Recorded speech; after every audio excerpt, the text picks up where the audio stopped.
Alright guys, Tom here and welcome to a new video, and this is my highly anticipated WWE pay-per-view full show review videos that get a lot of views. A lot of people really like these, so click that subscribe button in the top left hand corner if you do like reviews, and if you're looking for the full show in HD, PM me on YouTube. Don't hate or don't dislike this video just because you thought it was the full show, even though it says review in the title and thumbnail and description and tags. So PM me on YouTube and I will send you the full show link if you do want it. Don't just dislike because it's not the full show, because I do actually have a link to it in 720p. But apart from that, this is my review of SummerSlam 2013. I do a review of every single pay-per-view straight after the show, maybe about an hour after the show I'll upload it, and this is a 30-minute review of WWE SummerSlam 2013 for the 18th of August 2013, and this was an absolutely phenomenal show. The match quality was awesome.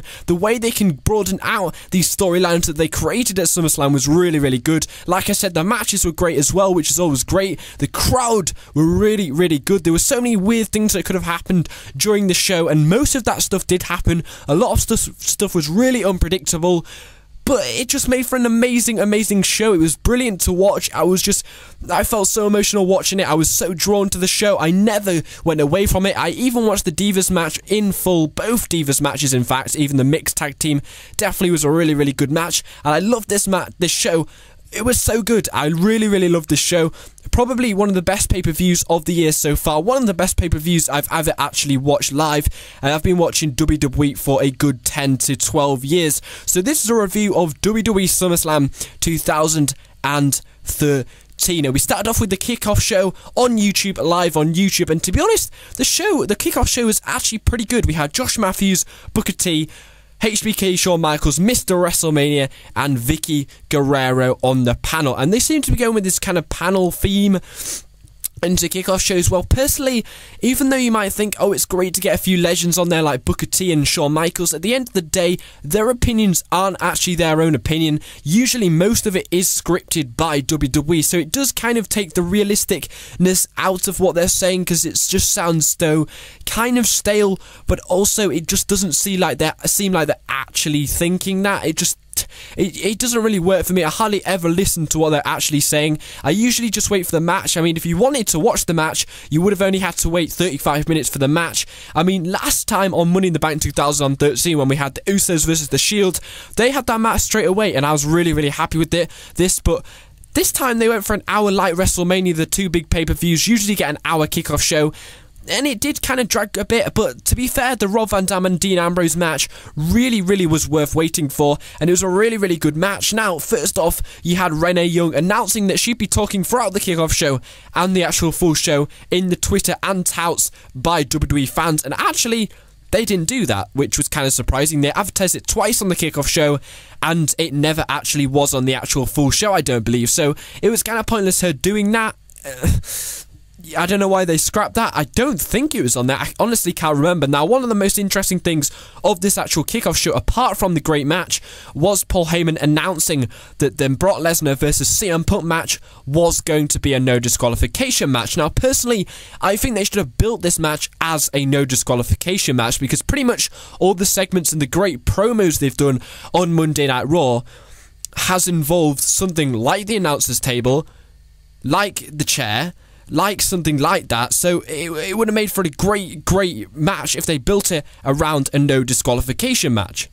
Now, even though the build for this match was actually really good, I personally would have liked it to have been built as a no disqualification match. I mean, going into the match, there was a lot of anticipation who was actually going to win, but I didn't really see the point of announcing the no disqualification match on the kickoff show, because really, it didn't actually add a lot to the actual entertainment wise. I mean, it gave the chance for Paul Heyman to get into the ring and stop Brock Lesnar tapping out to the Icon of Ice, but at the end of the day, they should have built it as a no disqualification match, because not a lot of people actually watch the kickoff show anyway, so it wasn't really much point announcing it on the kickoff show. It didn't really, it would have been way better if they built it as a no disqualification match in the first place. Instead of getting Paul Heyman to announce it to around 60,000 people who were in the kickoff show, they could have announced it to maybe 14 million people on Monday Night Raw when they started building for this match. I just didn't really see the point of building it as a no disqualification match as soon as the show had started. They might as well have done it straight away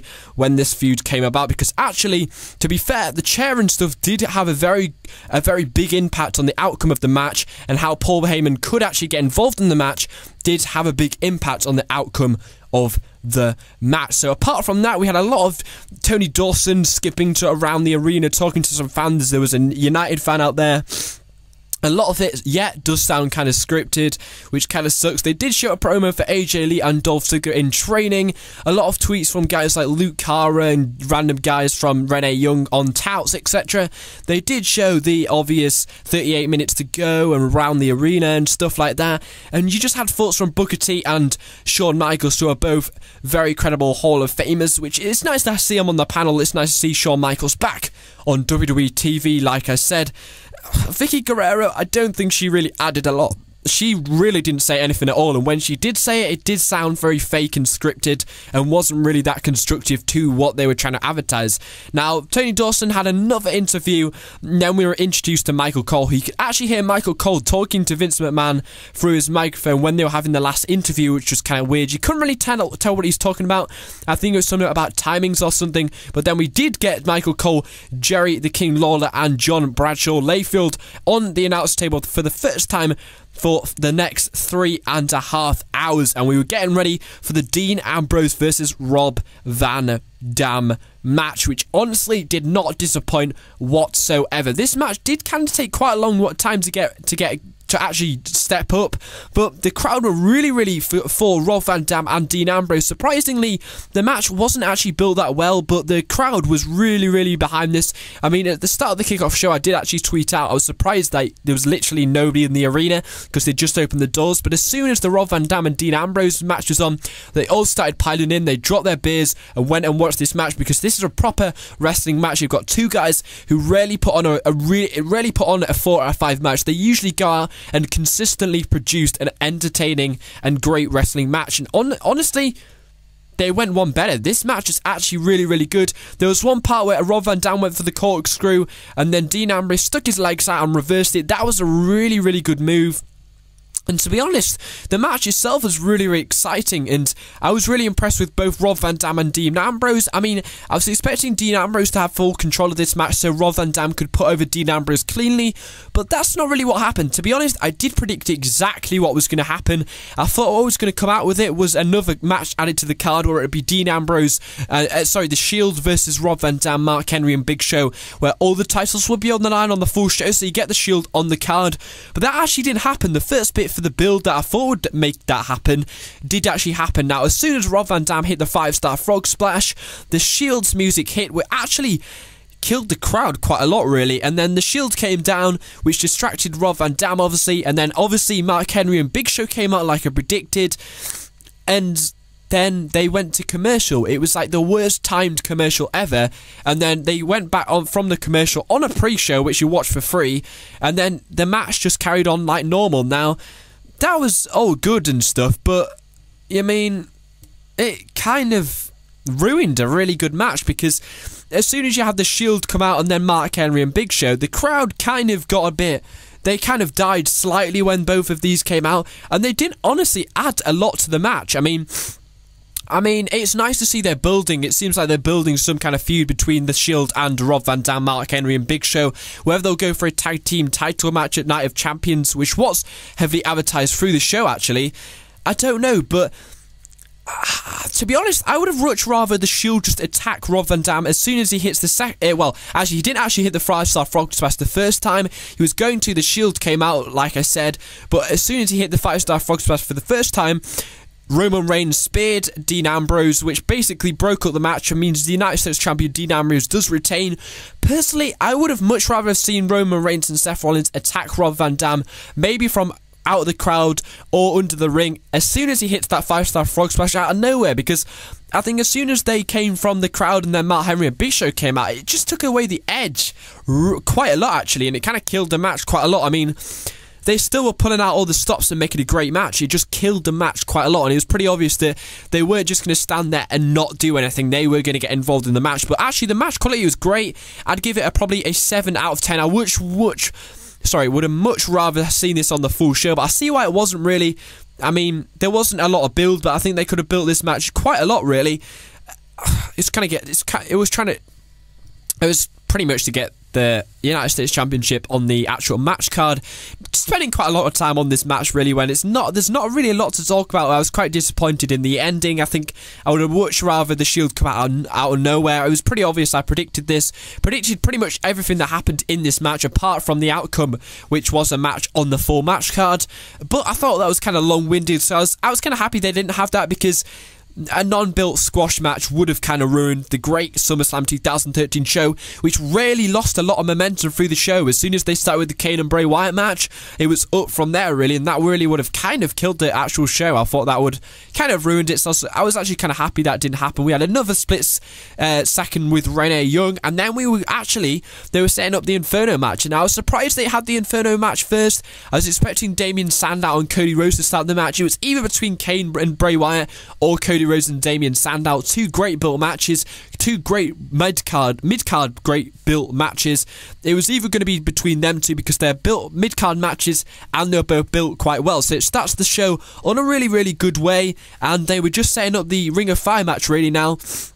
What the funny thing was, actually, was they were setting up the ring with the fire, etc., and they were making the flames go really high at certain points, just to make you like, wow, I might actually buy this. Now, it was funny that they did that, and it was quite a good idea, to be fair, as a business standpoint, to have the Ring of Fire set up on the pre-show, 5 minutes, actually, till the actual pay-per-view started, and they started building the Ring of Fire, which was actually pretty good for business, and it was pretty good, to be honest. I mean, I watched it anyway, obviously, but I don't know, it's a pretty good idea. But what I thought really killed it was The Miz came out at the start of the full show. So we're going on to the full show now, and The Miz came out for the third time in the actual show. He featured twice backstage, actually, and The Miz just came out and said, "Welcome to SummerSlam," and then Fandango came out and danced. And that was pretty much it. I mean, they were advertising Fandango and The Miz the whole way through. Whether they're teasing it a Miz and Fandango feud, I don't know. Yeah, the fact that they still think The Miz is a draw is one thing, but Fandango's only real good thing is his gimmick, which is funny. I know he's a great talent, but you're not going to get very far with just the gimmick. You can't. They spent the whole show advertising Fandango, but on the past 4 weeks of Monday Night Raw after Money in the Bank, he's jobbed. So what's the point of wasting pay-per-view time when you're going to advertise the guy who's probably just going to job on Monday Night Raw? So we got another presentation package for Los Angeles in the SummerSlam 2013 pay-per-view, and then they were pretty much setting that up for the JoJo singing of the American USA national anthem, and damn, she was a pretty good singer, to be honest. I don't like live singers and stuff like that, but I thought she was pretty good. I mean, she was definitely really, really nervous. Surprisingly, she's only 19, so I actually can't see her going very far in the WWE, but she was pretty good, to be fair. Now, we had the first match, which was Kane versus Bray Wyatt, and the build for this match was absolutely incredible. You've got two weird guys. This match was actually quite disappointing. Now, I hate to say it, but I actually thought this was a bad way to start the show. I was really, really disappointed with the show. I honestly was really sorry, not the show. I was really disappointed with the match. Now, you had Kane come out and then Bray Wyatt with his family. Personally, I was expecting the Wyatt family, only Bray Wyatt, to come down, but I don't know why, because actually they had a very, very big impact on the overall outcome of the match, actually. Surprisingly not. But Kane and Bray Wyatt had a match in the Inferno match. Surprisingly, apart from the gimmick of Bray Wyatt, his in-ring ability isn't actually that great. I mean, he's got some decent speed in the ring, and he's quite fast, but his creativity and his actual in-ring ability is not actually that great, which makes me wonder, does this guy actually really have a chance in the WWE? Considering his gimmick is so good, you can't really have a good gimmick when you don't have a wrestling ability to back it up. But I was actually disappointed in this match. I thought Kane, he hit 2 choke slams for a start off and still didn't cover Bray Wyatt. He was going to go for the tombstone, but he didn't actually get the tombstone locked in. Why didn't he go for the pin? I mean, I don't understand why they went for the chokeslam twice. He didn't do anything towards the match.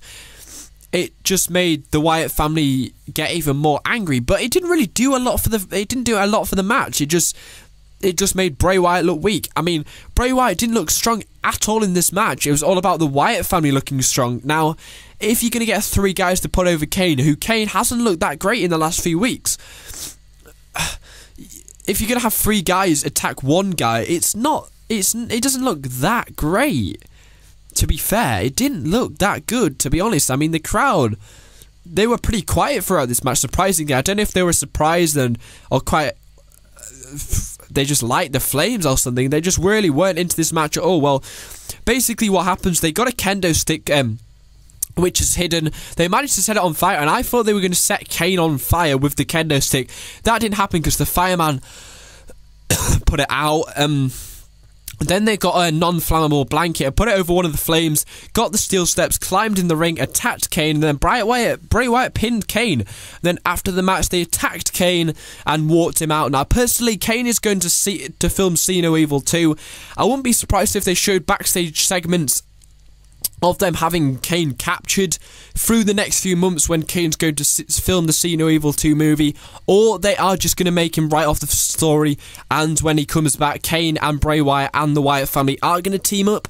I don't really know, but they did kind of slave him off and just walk off with him, so I don't know what they're going to do with that. It does leave it quite open to what storyline they have in store for us. I know Kane's off to film See No Evil, so that's pretty much all you're going to see. I was expecting kind of like a big way. I think they attacked him with the steel steps, but it didn't even look like it hurt him because it didn't even look like it hit him. They kind of made the camera angle go away because they knew it wouldn't look like it hit him, but I was expecting for them to set him on fire or attack him with the kendo on fire, something like that, something epic you'd remember. But a steel step attack is basically what they did on their debut. It's not really anything special. I was expecting something to really stand out, which didn't actually happen, but they did take Kane away with them, so it'll be interesting to see what they do with the Kane storyline. Will they just forget about him for a few months, or will they have some like pre-rendered clips that they'll show throughout a few Monday Night Raws where they have Kane trapped in their home that maybe we saw on the debut, something like that, something that keeps Kane kind of in the interest of fans but also not, kind of something like that where we don't really forget about him and then he comes back with the Wyatt family. I don't know, but this match was actually disappointing. I thought the Wyatt family coming in killed the match, really. It didn't really do a lot for them considering they beat Kane. Kane put over the Wyatt family, who's 3-on-1. It doesn't look that great if you think about it. Now, for the match itself, I'll give it a 6 out of 10. Coming into the match, I was really excited and the build was great, but I was really disappointed, which is a big shame. Now, the next match was Damien Sandow versus Cody Rhodes, which I personally thought was one of the show stealers. This was an absolutely great match. The build was great. Personally, if I was going to look at how they lined the matches up, I thought this match would come later in the show. I thought you had 2 great built matches straight off, and then they had a few matches which weren't built at all. So I thought they should have left this match that would have been in between both Brock Lesnar and CM Punk and John Cena and Daniel Bryan. I personally thought this match was too well built to be after another well-built match. And then he had a few matches which weren't built at all. But the match did not disappoint at all. I was surprised Cody Rhodes won. It did look in the early few weeks that they are putting their money on Damien Sandow. They are making a push for Damien Sandow. He's been put up against Randy Orton, the main eventer. And on this week's Monday Night Raw, Randy Orton defeated Damien Sandow, but Damien Sandow was distracted by Cody Rhodes. He needed to be distracted by Randy Orton to lose this match. So it did look like they were putting their money on Damien Sandow, but Cody Rhodes won. To be honest, this match was absolutely amazing. It was so good. I was marking out the whole match. I mean, Cody Rhodes looked so fresh and so great. The crowd was really loving this match. They were so awesome. They were like, I don't know what they were saying, but they actually loved this match. I mean, Cody Rhodes was jumping off the top rope. He gave an awesome disaster kick. He set Damien Sandow up on the top rope. He jumped off the top rope another time. He got the crossroads locked in. The crowd was so awesome for this match. The match itself was good. It did not disappoint whatsoever. I really love this match. Surprised Cody won, considering he hasn't really been on a show that much recently, except to build this match. So I was surprised Cody won. Maybe he could be in the shot for a World Heavyweight title, and then as soon as he wins that world title, maybe Damien Sandow cashes in. I wouldn't be expected if Damien Sandow does get forgotten for a bit, and then Cody Rhodes has a feud with Alberto Del Rio, wins that world title, and then you have a feud continuing between Damien Sandow and Cody Rhodes going into Survivor Series or to end the year. I wouldn't be surprised whatsoever, because this feud proved that they can put on a really, really good match. They had great chemistry, and I absolutely loved it. Another match which had great chemistry was the next match, which is Alberto Del Rio versus Christian. I personally thought this should be in the second match because it wasn't built that great, but the match itself was fucking awesome. This was a fucking awesome match. It was so good. One of the matches of the night. I mean, Alberto Del Rio and Christian both struggled to get a good reaction, but the crowd was actually really, really for these guys. They knew we were going to get a good match, and we were not disappointed. It was so good. I mean, Del Rio managed to split his nose open quite early on in the match, and he was kind of twigging with that the whole way through the match, which is kind of annoying. But Del Rio set up Christian a few times with great moves. I mean, he set him up on the top rope and jumped off the top turnbuckle and smash Christian's face. I mean, it was so good. Oh my god, this match was absolutely incredible. Del Rio jumped out the top rope and just smashed on the floor. Christian jumped off the top rope onto Alberto Del Rio outside. It was so good. You got a crossbody. Del Rio playing that heel kind of character, kind of making Christian bring it on and then giving him an attack. I mean, oh my god, this match is so good. You got a backstabber by Del Rio, which is awesome off the top rope. You had the cross arm breaker, which actually eventually made Del Rio win. It was just fucking awesome. This match was so good. I loved it so much. I wish they put a lot more build into this match, because I thought this could have been one of the show stealers. Easily the third best match of the night. It was so good. Absolutely amazing. Congratulations to Del Rio for finally having a great pay-per-view match I can remember. I think the last pay-per-view match I can remember, which is great, was probably the Royal Rumble match against Big Show, surprisingly. That had a great... he always seems to have great spots in his matches, and Christian also has great spots in his matches. I thought the match was great. Sorry, if I was going to rate the last match, I'd give that a 9 out of 10. Great match. But for this match, I give this also a 9.9. Yeah, 9 out of 10, considering the other matches were quite a lot better. This match is amazing as well.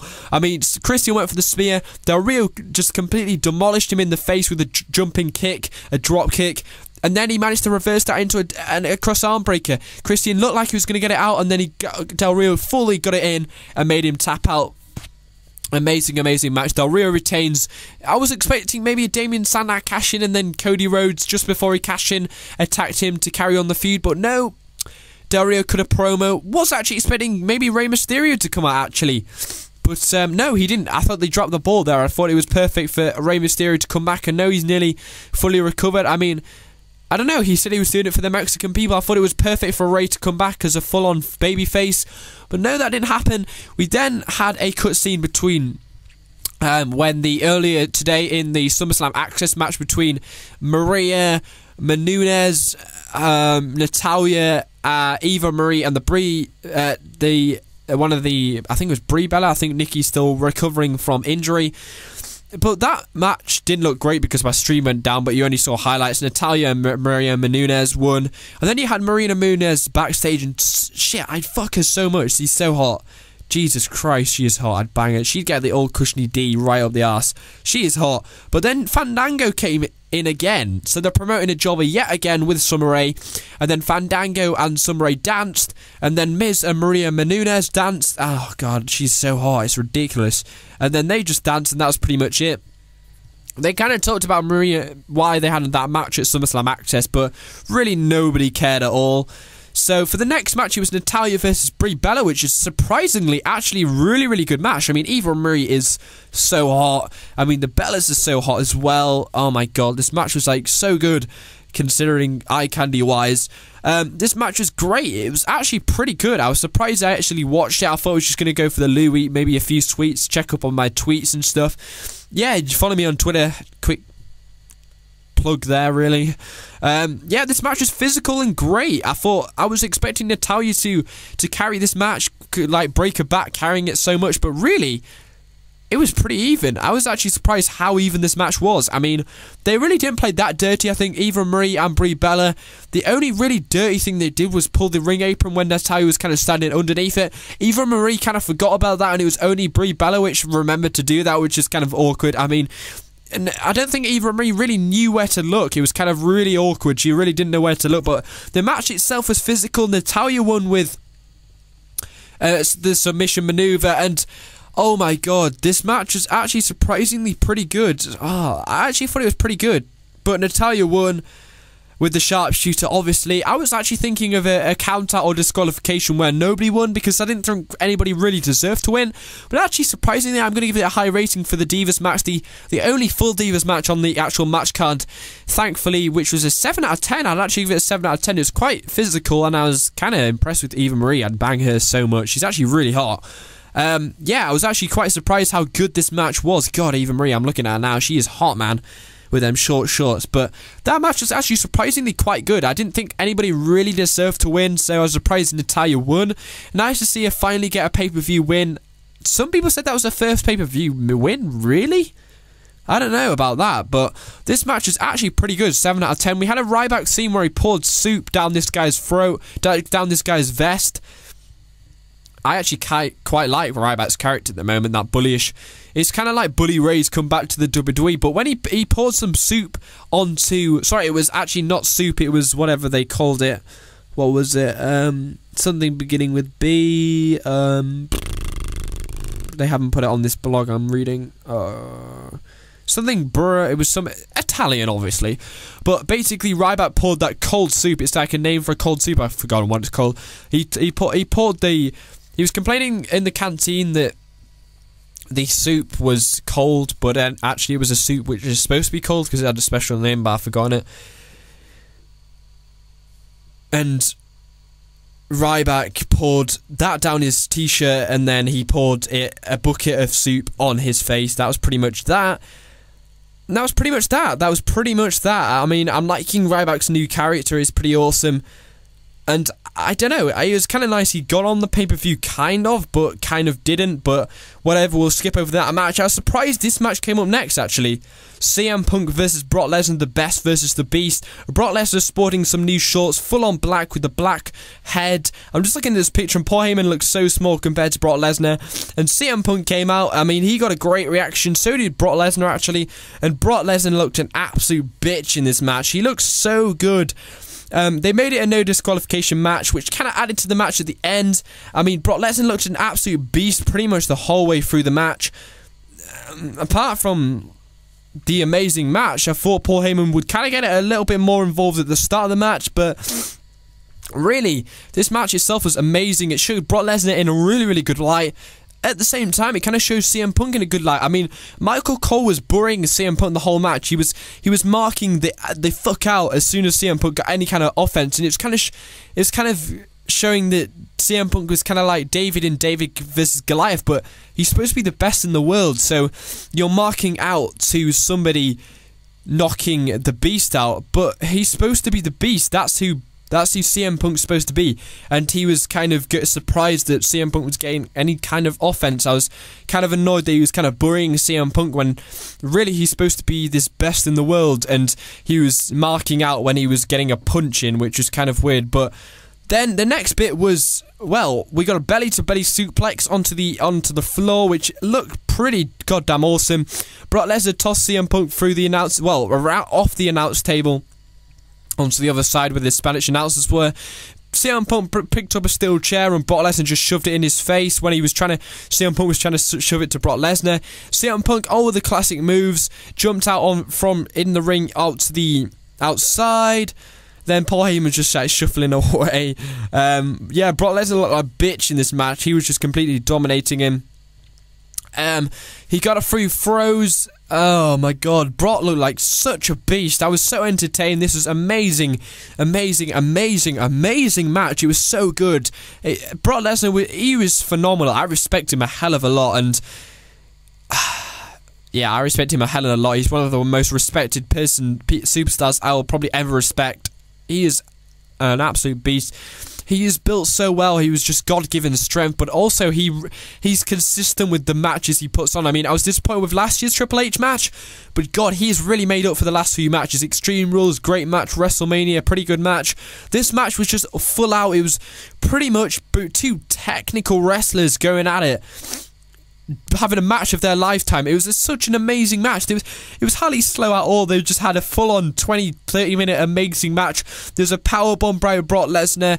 I just respect him so much. He's an absolute beast. I sound like a fanboy here. CM Punk jumped off the top rope when Brock Lesnar had a steel chair in his hand, and CM Punk just went full into that steel chair. Great move. I mean, this whole match was just full of great moves. Oh my god, I'm marking out, getting goosebumps thinking about this. CM Punk jumped off the top rope with a steel chair right to the face of Brock Lesnar, and then Brock Lesnar went for the F5. And guess what happened? CM Punk reversed that into an amazing DDT. Another great moment. Freaking amazing. And marking out here, it was so good. I mean, CM Punk's had to look pretty beast tonight, but the match did not disappoint whatsoever. Oh my fucking god.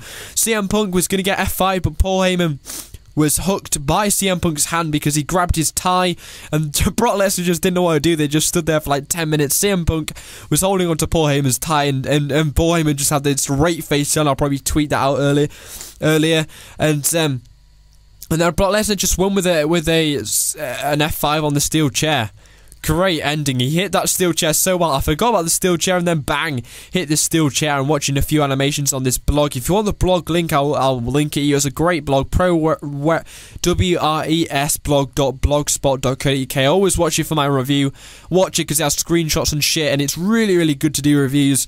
I always use it. And wrestling-network.net. I bought a HD stream for £3.70, or that's $5.90. Fucking awesome. I recommended it to like 5 guys. They were really impressed. 720p and 50 frames per second. Amazing stream, guys. I really enjoyed watching a first pay-per-view stream in 720p, and it was really, really good, actually. Thanks for them. I tweet them out quite a lot, actually. Now, this match is actually good. Wait. This match is fucking amazing. This match is like a 10 out of 10, easy 10 out of 10. It was so good. It made Brock look so good. He looked like a bitch, but he looked so good. CM Punk, he also kind of looked good, but they were kind of burying him at the same time. I don't know how CM Punk's going to recover from this, to be honest, but if Brock Lesnar lost, he would have been 2-3 since he returned to beat down John Cena at Extreme Rules, but then he still lost, but he would have been 2-3 if he lost. And if you're trying to build somebody for WrestleMania 30, 2 to 3 defeats, it's not great, is it? So CM Punk did actually lose here. I don't know how they're going to make him recover from this. He's got to have a big match at Night of Champions for sure to really build back up. Can't see him facing Curtis Axel, to be honest, for the IC Championship. They've got to make a big match for CM Punk really to build back up, because that's another big loss CM Punk's lost now. He got screwed over at Money in the Bank. He had a great match at Payback, but he got screwed over at Money in the Bank, and then he's going to get screwed over at SummerSlam again. He's been screwed over so many times in the last few weeks. I mean, I said it, CM Punk was going to lose. He finished Monday Night Raw on a high. Usually in the main events, they usually happen where if they finish off on a high on Monday Night Raw, they lose. Happened for CM Punk, but put on a 10 out of 10 match. The next match was Kane and Dolph Ziggler teaming up to take AJ Lee and Big E Langston. Big E Langston and Dolph Ziggler put on a great match. Kane and AJ Lee, we've seen it all before, it's very stale. But I was glad to see AJ had fucker so much. I'm like a biggest fan. Big E Langston and Dolph Ziggler, I would much rather see them being on the show. But it's nice to see the Divas champion actually get on the match card. AJ Lee, of course, my babes. But Dolph Ziggler and Big E Langston, they put on a great match. Freaking amazing match. Caitlyn and AJ Lee, it was okay. We've seen it all before, but Dolph Ziggler won with a zigzag. There's not really a lot to say about that match. I mean, I'd probably give it a 7.5 out of 10 because the match quality is pretty good. There wasn't really a lot of build towards this match. There's nothing they can do after this match, really. Dolph Ziggler and Caitlyn won. I thought Big E Langston was going to screw AJ by accident, or AJ Lee going to screw Big E Langston so they break up, but it didn't happen. Dolph Ziggler pretty much gave the zigzag, so maybe AJ Lee's just going to blame Big E Langston for the loss, that Dolph Ziggler is still on a high or something like that. I don't know, but they need to break away and let AJ Lee do her own stuff, because they always seem to team her with somebody shit. Well, actually, that's a bit harsh, but they always seem to team her with somebody, let her do her own stuff. So this match, 7.5 out of 10. We had another segment with The Miz and Fandango. Pointless, didn't really do anything at all. Are they building Fandango up? I really doubt it. It would probably just still be a jobber. Once a jobber, always a jobber. Triple H came out as a special referee for the main event. Daniel Bryan versus John Cena. One of the biggest matches I've ever got behind. Maybe Taker versus Punk, maybe. But this is probably the best match I've ever seen live, and I've been watching WWE for so many, 12 years, something ridiculous like that. This match is awesome. The WWE Championship, Triple H, like I said, but acting like that babyface and then doing the screw job, acting like a babyface, then completely turned on Daniel Bryan, the biggest face in the WWE, getting the biggest reaction. Daniel Bryan working on that arm of John Cena the whole way through the match.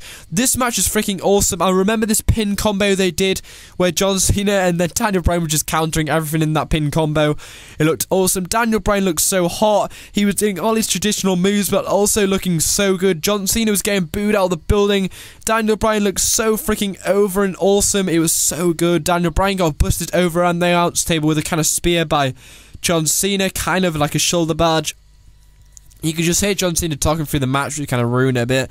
But this match is so fucking good. I knew Daniel Bryan was going to win. He was so over. John Cena's going out for surgery on his shoulder, so he's pretty much getting written off WWE TV like Kane, See No Evil 2 movie film. But Daniel Bryan got the STF and gave it to John Cena. I would have much rather this ended the match, because the actual ending of the match is kind of weird. You got a fisherman suplex off a steel chair down onto the floor near the announce table. That was awesome. You got so many suplexes through this match. They look so good. Daniel Bryan looked awesome. You got the Chris Benoit flying, the flying goat, you wish, off the top rope. He did manage to get a 2 count. There's a lot of close calls. You got a superplex, but Daniel Bryan managed to stay on. That looked freaking amazing. You got John Cena giving an awesome punch to Daniel Bryan. You got a punch off where they were going yes, no, and then, oh my god, it was so good. I mean, oh my god, I remember this awesome match where you got a tombstone pile drive, well, it's a pile driver, sorry, by John Cena off the top rope, where basically Daniel Bryan was going to go for the Hurricane. It looked so painful. I thought that move was supposed to be banned, so it kind of half did it, and then he managed to reverse it into a half crab, and then the STFU, which looked awesome. I mean, these guys are great talents. It's amazing how good they really are. But Daniel Bryan, oh my god, amazing match. I can't say how good this match really was. It was fucking awesome. It was so good. Oh my god, oh my god, that was like the best match I've ever seen. Daniel Bryan pretty much won from a kick to the face. I was expecting him to win from the middle of the ring. John Cena still only tapped out twice in his whole career to submission maneuvers. I thought it was Daniel Bryan's time to break that and give it the third time, but actually he just win with the kick to the head, which kind of didn't really put John Cena over that much. I mean, John Cena looked so good through this match, overcoming the odds with his injury, whatever you like. Oh my god, and then what was going to come? I thought this was going to end the match. It was kind of like a Benoit scene where he won at WrestleMania 20 and they were just celebrating with the fireworks and the confetti, where Bryan won and he won the WWE Championship, and they were just showing confetti and it just ended like that. I thought that would have been perfect because Daniel Bryan's come out on top. It ends with Daniel Bryan. He thanked his dad to the camera.